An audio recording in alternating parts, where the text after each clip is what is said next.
খবর করেছি, বিশেষ খবর, সেটা হচ্ছে 1 দশকে বাংলাদেশ থেকে 1 লাখ কোটি টাকা বিদেশে পাচার হয়েছে। এবং এটি বলেছেন ওয়াশিংটন ভিত্তিক গবেষণা যে প্রতিষ্ঠান, তাদের যে গ্লোবাল GFI, ফিনান্সিয়াল ইনডেক্স, তাদের তথ্য উঠে এসেছে। এবং বিশ্লেষকরা বলছেন যে নির্বাচনের আগে বছরগুলোতে এই পাচারটি বেড়ে যায়। 2011 সালে তারা 2011 সালকে তুলে এনেছেন। এবং 2003 থেকে 2012 সাল পর্যন্ত 10 বছর বাংলাদেশ থেকে $13 বিলিয়ন, যেটি প্রায় বলা হচ্ছে 1 লাখ কোটি টাকা পাচার হয়েছে। এটি তাদের মূল গবেষণায় উঠে এসেছে।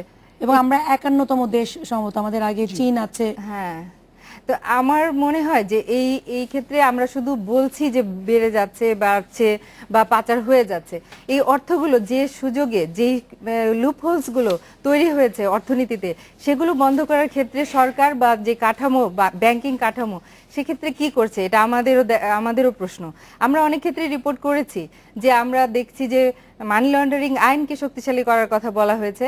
মানি লন্ডারিং আইনে যা আছে সেক্ষেত্রে যে আইনের কথা প্রত্যেক ক্ষেত্রেই বলা হয়েছে যে শক্তিশালী করার, বাট কেন কয়টা আইনের প্রয়োগ হয়েছে, কয়টা মামলা হয়েছে আমরা কি দেখছি? আমরা এই বিষয়টি নিয়ে ফিরবো, একটু বিরতি নিতে হচ্ছে, তারপরে ফিরছি। দর্শক, আইটি বিরতিতে যাচ্ছি, আশা করি সঙ্গে থাকবেন।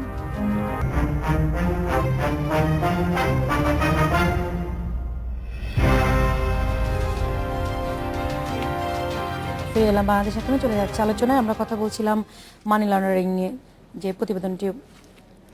আমি এখানে মনে করে দিতে চাই আবার দর্শকদের যে মানি লন্ডারিং আইনের শক্তিশালী করার কথা প্রত্যেকটি সরকার বলেছে, এবং আমাদের যে ফিনান্সিয়াল সেক্টরকে শক্তিশালী করার জন্য বলা হয়েছে। যে কারণগুলোতে যে সুযোগগুলো যারা নিয়ে থাকেন তাদের যে সুযোগগুলো দেওয়া হয় সেটার সঙ্গে কারা জড়িত এবং কাদের এই স্বার্থে এই মানি লন্ডারিংগুলো হয়ে থাকে সেটি খুঁজে বের করা প্রয়োজন।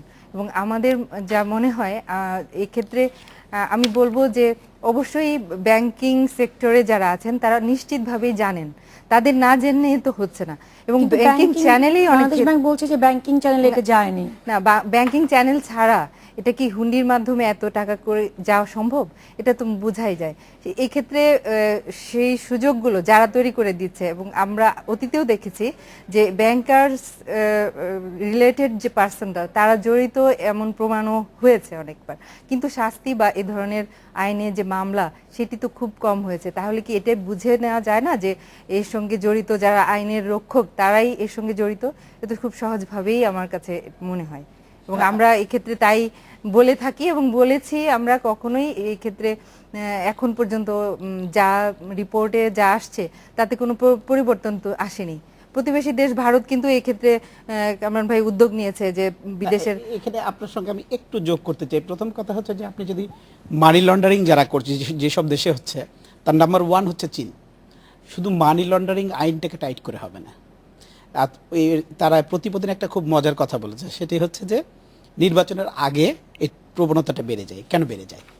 প্রথম কথা হচ্ছে যে একটা রাষ্ট্রের মধ্যে টাকা কিন্তু আপনি লন্ডার করি না। লন্ডার অর্থটা কি? টাকা কিন্তু পাচার শব্দটা এই কারণে যে আমি অন্যভাবে অর্জিত আয়টাকে লন্ডার, পরিষ্কার করা, টাকাটাকে আমি চুরি করে এনে কোনো একটা ইনস্টিটিউশনের মাধ্যমে কোনো একটা জায়গায় ইনভেস্টমেন্ট দেখিয়ে বা কোনো কিছু করে আমি সেটাকে পরিষ্কার করে দেখালাম যে এটা আমার বৈধ টাকা। এটি হচ্ছে মানি লন্ডারিং বেসিক থট। আচ্ছা, এখন প্রশ্ন হচ্ছে যে অধিকাংশ জায়গায় ব্যবসায়ী এবং আমাদের রাজনৈতিক নেতৃবৃন্দ যারা আছেন, যাদের অধিকাংশই ব্যবসায়ীর, তারা এই কাজটা করেন। এবং একটা বড় অংশ হয়, আপনার খেয়াল করে দেখবেন, আপনি আমার সঙ্গে হয়তো একমত হবেন, এবং ওভার ইনভয়েসিং এর মাধ্যমে এক্সপোর্ট ইম্পোর্ট। আমি আপনাকে একটা উদাহরণ দিতে চাই। এটা ব্যাংকিং চ্যানেল কি ইউজ করেই হচ্ছে? ব্যাংকিং, হ্যাঁ, এবং তারা এর মধ্যে থাকেন। যেমন একটা উদাহরণ আমি দিয়ে যাই, বাংলাদেশ থেকে সবজি রপ্তানিতে হয় ইউরোপে, বিশেষ করে ইউকেতে। এবং গত বছর মে মাস থেকে এই এখন পর্যন্ত প্রতি বছর কিছু কিছু কোম্পানি আছে যাদেরকে আমি একটা স্টোরিও করবো এটার উপরে। সেটি হচ্ছে দেখা গেছে কিছু কোম্পানি ওই আইন ভঙ্গ করে কিছু কিছু কন্ট্রাব্যান্ড আইটেম সবজি পাঠিয়ে দিচ্ছেন, যেমন পান পাঠিয়ে দিচ্ছেন, যেগুলোতে কিন্তু ফাইটোস্যানিটারি সার্টিফিকেট সরকার অ্যালাউ করে না, কিন্তু তারা পয়সা দিয়ে কাস্টমসকে বা যেভাবে হোক ম্যানেজ করে পাঠাচ্ছে। পাঠানোর পর বিভিন্ন ইউরোপের পোর্টে ধরা পড়ছে, ধরা পড়ার পরে ওই মালগুলো কিন্তু ডিস্ট্রয় করে ফেলা হচ্ছে। আচ্ছা, এখানে ইউরোপীয় ইউনিয়ন থেকে শুরু করে সরকারের একটা বড় অংশ সন্দেহ করেন যে একটা কোম্পানি একটা মাল পাঠানোর পরে তাকে সে ধরা খাচ্ছে, তার পণ্যগুলো ডিস্ট্রয় করা হচ্ছে, কিন্তু তারপরেও কেন হচ্ছে, কেন সে বারবার করে পাঠাচ্ছে? একই কোম্পানি দেখা গেছে, এবং অখ্যাত একটা কোম্পানি, আপনি ওখানে গিয়ে কোনো অ্যাড্রেস পাবেন না, তারা পাঠাচ্ছে। তার উদ্দেশ্য হচ্ছে একটা, তিনি দেখাচ্ছেন অন্যভাবে অর্জিত আয়। হয়তো ইউকেতে কিছু মানুষ আছে তাদের সঙ্গে যোগসাজশ করে এই কাজগুলো করে বেড়াচ্ছে না। 2 টাকার জিনিস দেখাবে 10 টাকায় আনছি। এভাবে আমি ইউরোপ থেকে, লন্ডন থেকে একটা জিনিস, ইউকে থেকে একটা বস্তু আনবো, সেটার দাম 2 টাকা, আমি 20 টাকায় কিনে আনছি। এইভাবে ওভার ইনভয়েসিং এর মাধ্যমে টাকাটা ওখানে চলে যায়। আর যে কথাটা আমি বলছিলাম, যে সূত্র, যে কথাটা বলবার জন্য এই বিষয়ের অবতারণা, সেটি হচ্ছে যে এইসব দেশে, চায়না বলেন, চায়না যেমন খুব শক্ত আইন, আপনি আইনের কথা বলছেন, আমি ওই জায়গায় আসছি, চায়নাতে খুব শক্ত আইন, সঙ্গে সঙ্গে ধরে ফেলে তাদেরকে এক্সিকিউট করে দেবে। তাহলে তারা করছে কেন? প্রথম কথা হচ্ছে যে কোনো জায়গায় এখানেই গণতন্ত্রের বিউটি। একটা সোসাইটি বা একটা রাষ্ট্রের কাজ হচ্ছে আমার জনগণ যারা আছে তাদেরকে আমি একটা অ্যাসিওর করব যে it is a rule of law. এমন একটা জায়গা আমি একটা রুল এস্টাবলিশ করব যেখানে সবাই নিরাপদ বোধ করবেন। আপনি একটা উদাহরণ দিন, 2006-7 পরে যে ক্ষমতাসীন সরকার আসলো, ইরেগুলার সরকার, এবং অবশ্যই সেটা অবৈধ, ইরেগুলার বলাটা বেটার, কারণ হচ্ছে যেহেতু তার আন্ডারে কাজ হয়েছে, পুরোটাও ইলিগাল বলাটাও ভুল হবে। তো কনস্টিটিউশনাল স্পিরিট থেকে সেটা অবৈধ। সেই সময় দেখবেন বাংলাদেশের যদি ইতিহাসটা দেখেন, কিছুদিন পরপর মিলিটারি শাসন এসেছে, এবং মিলিটারি আসলে হয় কি কিছু পপুলিস্ট কাজ করে বসেন, এই সব মানুষকে ধরো, এবং সেই সময় কিন্তু বড় বড় ব্যবসায়ীদের, মনে আছে আপনাদের মনে থাকে, বড় বড় ব্যবসায়ীদেরকে ধরে ধরে বেঁধে বেঁধে টাকা নেওয়া হয়েছে। এই ভয়টা কিন্তু মানুষের মধ্যে আছে, এরকম বিভিন্ন জায়গায়। এবং রিপোর্টে কিন্তু এটাও বলা হয়েছে যে মানুষের মনে যে রাজনৈতিক অস্থিতিশীলতার কারণে যে নিরাপত্তাহীনতা, এইটাও কিন্তু একটা কাজ করছে, যার জন্যই কিন্তু অনেকখানি এই ইনসিকিউরিটি। হ্যাঁ, যে কথাটা আমি বলতে চাই সেটি হচ্ছে যে আমি এই একটা দেশের নাগরিক, আমি ব্যবসা করছি, ব্যবসা করে সেই আয়টাকে আমার এনজয় করবার রাইট আমাকে কনস্টিটিউশন দিয়েছে। কিন্তু আমার মনের মধ্যে যদি এই ভয়টুকু থাকে যে যদি কোনো সরকার পরিবর্তন হয়ে যায়, তাহলে পরবর্তী সরকার এসে বলবে, বেটা তুই এই সরকারের দালাল ছেড়ে তোকে ধরবো, এই তো হয়। অথবা যদি আর্মি সরকার আসে, কথার কথা আর্মি ব্যাক্ট কোনো সরকার আসে, তাহলে তাকে ধরে বেঁধে রাখবো।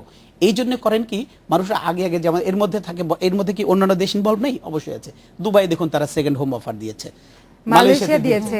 এরকম বিভিন্ন দেশ তাদের ইকোনমিক ক্রাইসিসের কারণে, 2006-7 ইকোনমিক ক্রাইসিসের পরে গ্লোবাল ইকোনমিক রিসেশনের কারণে অনেক কান্ট্রিগুলো এই কাজ করেছে, এবং ছোট ছোট দেশগুলোকে তাদেরকে, যেমন স্পেনের কথা বলা যায়, স্পেনে আপনি যদি 50 কোটি টাকা দেন, আপনাকে সুন্দর করে বাড়িটা রেজিস্ট্রি করে দিয়ে দেবে, তারা সিটিজেন বানিয়ে দেবে।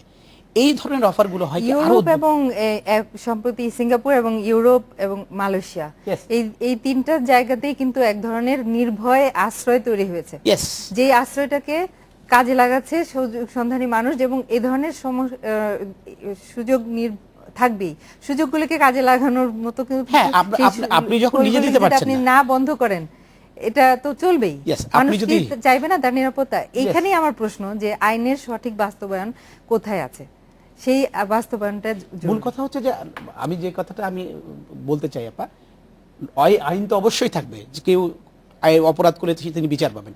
একই সঙ্গে রাষ্ট্রের মধ্যে একটা অভয় দেয়ার মতো অবস্থা সৃষ্টি করতে হবে, রুল অফ ল থাকতে হবে। হ্যাঁ, আমি যদি অন্যায় করি আমাকে ল অনুযায়ী বিচার হবে, কিন্তু সেটা যেন ভিক্টিমাইজেশন না হয়, এবং কোনো রকম টাকাটা ইনভেস্ট করব, সেই ইনভেস্টমেন্টের টাকাটা আমি পাবো, আমাকে এনজয় করতে হবে, সেটার জন্য আমাকে সেই অবস্থা করতে হবে। সেই জন্য আমরা যে কথাটা বারবার করে বলা হয়, গণতন্ত্র এবং সুশাসন, এই কথাটা বারবার করে বলা হয়, যে ইংরেজিতে যে কথাটা বলা হয় গুড গভর্নেন্স, আইনের দৃষ্টিতে সবাই সমান, এবং রাষ্ট্র কখনো আরবিটারি পাওয়ার ব্যবহার করবে না, বিশেষ ক্ষমতা ব্যবহার করে তা অন্য কোনো নাগরিককে তার রাইটটাকে ভায়োলেট করবে না। এটাই হচ্ছে বেসিক স্পিরিট, এবং সেটার জন্য আমাদের কাজ করতে হবে। আরেকটি খবরে যায়, সেটি যে বাংলাদেশের অনুমতি ছাড়া যে গঙ্গায় 16টি বাঁধ দেওয়ার কথা হয়েছে, এবং আমরা পানি সম্পদ মন্ত্রী জানিয়েছেন, তারাও জানেন না, ভারতকে তারা এই বিষয়ে চিঠি দিয়েছেন, যৌথ নদী কমিশনের কাছেও এ বিষয়ে কোনো তথ্য নেই। এবং সব থেকে হচ্ছে যে প্রকল্প বাস্তবায়নে যে বিশ্বব্যাংকের কাছে ভারত এরই মধ্যে অর্থ চেয়েছে, এবং বিশ্বব্যাংকে একটা টিম পাটনায় গিয়ে সেটি পরিদর্শনও করে এসেছেন, এতদূর পর্যন্ত করেছে, বাংলাদেশের কাছে কোনো তথ্য নেই। আমরা